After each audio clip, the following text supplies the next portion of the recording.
Magandang umaga Batangas, narito na po magiging lagay ng ating panahon ngayong araw ng Huwebes, October 5, 2023. Sa kasalukuyan ay lumakas pa po si Bagyong Jenny. Ang lakas ay 175 km per hour malapit dun sa sentro at pagbugso na 215 km per hour. Kumikilos po ito westward sa bilis na 10 km per hour. Si Bagyong Jenny po ay malapit na sa southern portion ng Taiwan at kasalukuyan ay nasa layong 140 km north-northwest ng Itbayat, Batanes.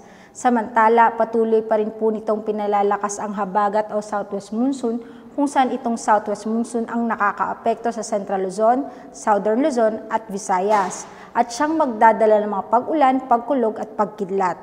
At para naman po sa magiging lagay ng panahon dito sa Batangas ay makakaranas pa rin po tayo ng maulap hanggang sa maulap na kalangitan na may mataas na tsansa ng mga pag-ulan, pagkulog at pagkidlat lalo na sa bandang hapon hanggang gabi.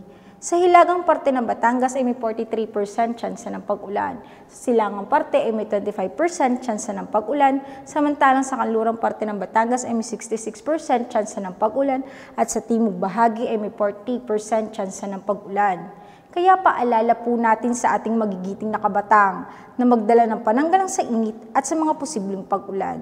Samantala, wala po tayong nakataas na gale warning sa probinsya ng Batangas.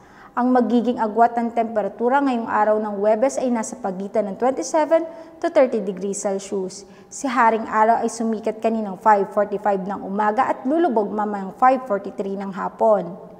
Lagi po nating tatandaan, ligtas ang may alam. At tulad ng laging paalala sa atin ni Governor Mandanas, laging maging handa, ingat at magiting. Mula po dito sa Batangas Provincial Disaster Risk Reduction and Management Office, ako po si Raven Natasida, nag-uulat. Magandang umaga po.